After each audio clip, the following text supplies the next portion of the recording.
usually your company pays the same thing. So, And let me add something else since I was with Kaiser. sure. Previously, Kaiser had one health plan. Paid for Kaiser, it included everything. Later on, Kaiser developed multiple multi-tier plans. Why? The third-party people demanded it. Your employer said, come up with a way where my employee pays more and I pay less. Yeah. They demanded that of Kaiser. Kaiser finally started offering these multi-tier plans, which when we joined Kaiser, one of the reasons I did join Kaiser is because it was a one-fee service. It was a preventative medicine. That's why we joined. So now you don't have that. And again, the powers that are wielded by your employers on healthcare systems is amazing. I can also tell you too, that specifically because of the employer demand, Kaiser changed their work note system. What's that mean? It used to be doctors would write notes as they felt appropriate. Sure. You had a little pad called patient note. You pull it out, you write what you thought appropriate. Then Kaiser somehow came up with some negotiations somehow related to the disease, and all of a sudden you could write notes. Somebody had to write a certain note, or there was a specific format. You could get this amount for this amount for that. Bad idea, one where Kaiser came to the pressure. And again, that's out there right now. How you get a work note, all of that is controlled. Okay, so what's the lessons that can be learned, especially by two people who are looking to start a business, as we are literally looking at a financial meltdown happening around us everywhere? You have to support your employees. It had, okay, so what do we learn? Small business, I don't think people in general. No, people don't plan. We just had a discussion. Let's go back to the discussion that we had before, which is miraculous, of this high percentage that you was explaining of business owners jumping into a business, utilizing the money that they need to live. They're gambling with this money. This was a conversation, which is shocking to me. Go ahead. The wide stroke of it was that a lot of people who start businesses don't know people who have successful businesses. The other thing, they don't know people who they start a business. So when they start a business with no research, they just jump into it. Or resources other than that they know they want to have a business. Using their money, using their savings. Typically your favorite, barbecue joint is revolving often around what things we do well, right? Mm-hmm. So often it's food related, or a bar, something like that. Those are the typical ones that are ill prepared. They're easier, or people feel like it's easier to start. Right. I'm starting barbecue. I don't think barbecue. I can do this. Yeah. So is that recklessness? Do you feel that recklessness breeds the behavior that leads to this type of economic breakdown, and we need to be more mindful from the buildup? There's a great point, right? So you don't know any better, and if you survive long enough for your business to learn to do better, yeah. Better, then what you do is you emulate what's around you. Okay. So you get to a certain size, you get to a certain level of success, you make a certain amount of money, and now you go to you get an HR. The growing pains, essentially. You have to start adding things to your company in order to survive, and then you realize what you can manipulate as you grow. That's because the federal government and states mandate what you have to do, depending on what type of business, how many employees you have. There's a whole criteria, and you have to meet up with both the state and federal level. So what is your advice for small businesses to avoid this type of behavior? Can it be avoided, or no, there's going to be a cost. So if you don't treat it as actual cost, right? Mm-hmm. This is something else we talked about too earlier, was that a lot of people don't know how much their business really spends, or what they do, until they run out of money or they're having a problem. That's insane. Well, how do you think business get into money problems in the first place? Right, I know, but they launch with no money. I get. They launch with no money. It doesn't have 2 months. Typically, they don't have 90 days of operating capital. Sure. Most people will live month to month anyway. So when you're talking about people who are not affluent starting businesses, yes, you don't know any different or any better.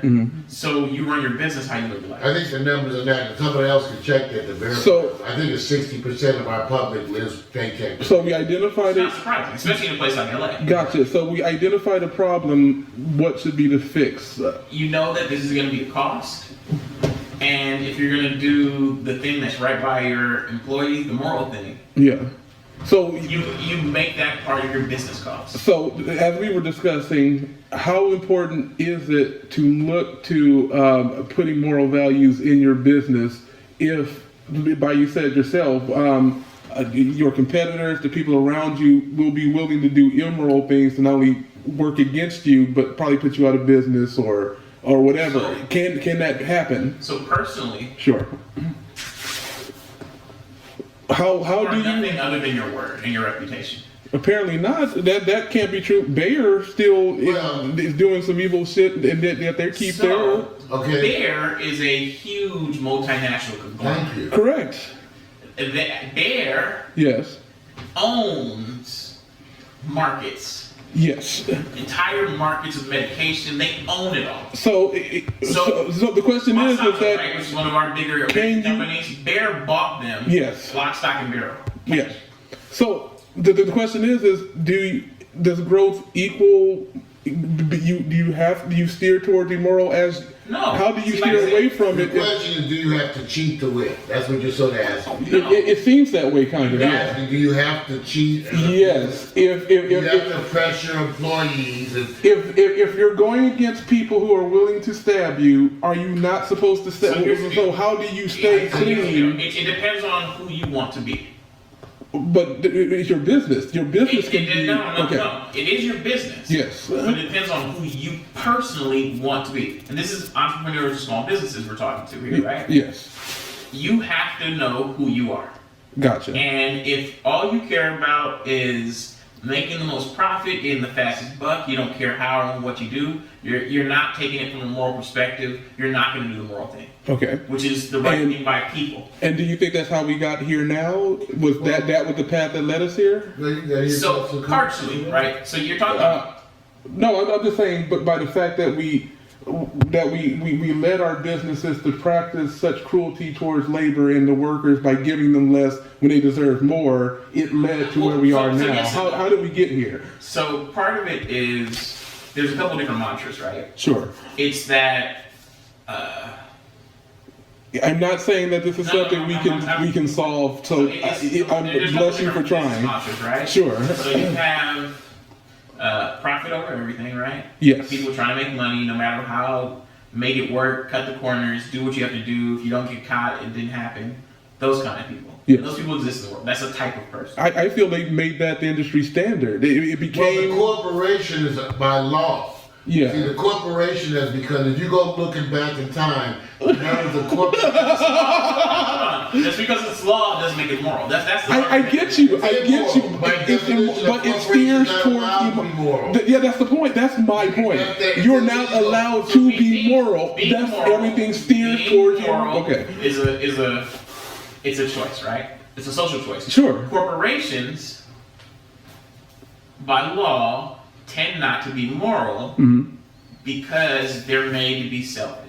Yes. Being moral is being unselfish. You can be sued. You can be fired. Corporation. Or your shareholders can fire you. Right. They can vote you out. It's totally for profit. You're not even supposed to consider those things. So if you're a for-profit business, which is there's also types of businesses. Yes. You have nonprofits, all these other things, right? So if you're a for-profit business, Yes. which means your company's corporate mantra is "Give me the money," make more money, then you tend to be more on the side of being immoral. I get you. That's how we got here. How do we? If it looks like things are crumbling to a point where things are going to have to reshift, and we as business owners, As small we as business Small owners, business owners, right? That's a different issue, email, small business versus big. Your issue but we is can not become. reconciled. I got you. I understand that, but I would love to get big and be a moral center. And be allowed to be As a small moral. business, I want to do right so by. this is what you have to do. Okay. You have to be moral from the jump. So if Okay. or if your company's mantra is one that is moral, right? You care about your Remember, employees. Google's motto was "Don't be evil," and then it slowly faded away. Whoa. Evil's perspective. What's evil? So you have. I'm to stating a define- fact. It was That their is the motto that they had up all the But you time, have and then to it went define- away. You have to define what it is, and then you have to have people. It's just maintaining who the are integrity. going- Yeah. Maintain integrity. You have to have people who are going to keep you in line with that mantra. So Google, Okay. for instance, right? If their motto was "Don't be evil," Mm-hmm. and then you get a new CEO whose motto is "Growth over everything," Yeah. and you get a different CEO who says 10% growth over what they were saying before, then you have It just- successive managements that have Before you changed your get- view. Gotcha. But you get Yes. There are some things, okay, because I think I understand what you're saying. How do Let me you? frame it a little bit. How do you keep from the dark side? Right. There are some benefits that are inherently there for small businesses because they operate differently. Let's start with, first of all, the worker. Okay. When you have a small business, the worker is more likely to be someone you actually are in tune with. Part of your family, Yes. extended family, a friend of the family, You know somebody. You Yeah. know them. Okay. So with small businesses, you often have a higher quality of worker, or at least their allegiance to you. It could be. Not always, but their allegiance could be to you greater. And you have the opportunity also to bond to that employee, and because of your interaction with them, you can consistently maintain that relationship with that employee. You can do that. In other countries, they do. The Japanese, take these jobs for life. Yeah. The company's supposed to take care of them. That's been the issue of late. But here in America, again, the small business email is so different that what I'm suggesting is you, especially in things like the new marijuana businesses. So Yeah. people are hiring their friends and family, Yeah. and they're including them. There's more cooperative type things. So when you do it and you run your business in that way, you can feel more altruistic. Yeah. There certainly are people out there who are talking about not only just sharing the profits, but even doing things that are helpful to the world, sustainable farms, So all that stuff. That's what's in. So would you suggest that as executives and CEOs, if we keep a connection with our employees and maintain that the humanity connection that comes with knowing this is Sheila, there's Bob over an accountant, by having that knowing, that connectivity, and that bonding of humanity, that reminder of humanity, the company will remain that way? Well, it certainly, okay, I can say this. The companies, because those are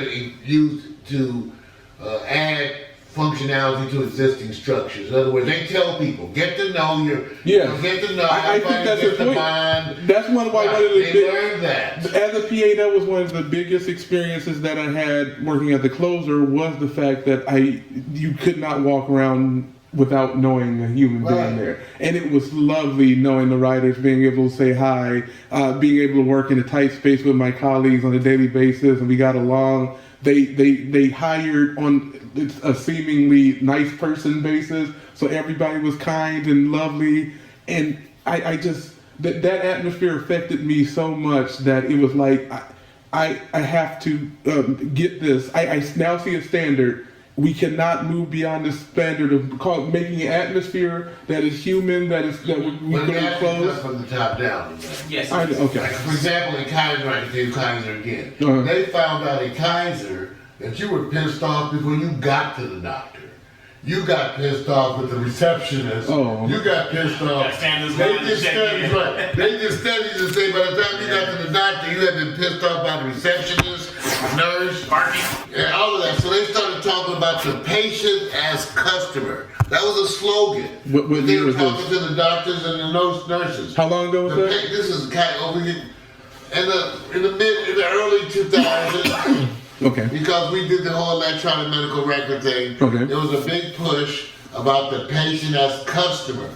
And then also what you started seeing was what was happening in other industries. They empower everybody to help. In other words, when you assert, like the same thing like saying Trader Joe's. Every employee is given the power to stop and help a customer. Mm-hmm. They're like told, if someone asks you something, you can stop what you're doing and help them. Exactly. It became this customer-centric thing. Like, if you ever go to Trader Joe's, they don't like that. You need some help? You got it. Yeah. Here, look at me, take you over to the apples. Here's an apple. Wow. So You want to sample that? yeah, you want to try it. So you like that. Before I Trader Joe's, this free sample, I just gotta ask him. So Oh, you yeah, can run your I didn't know business that. Like that, man. You can run your business more personalized, more niche. Whenever you can't compete with corporate America, you try to focus on niche. Better service, less customers, but more personalized service, and then you can make your money. I hear you, but before we Also, continue, go ahead. This is top down, like Mark Yeah. said. So if the person running the reins of the show thinks about the company before the employees all the time, then you lose. It will become something that's driven more towards profit, which makes it a less moral situation, less about the employees.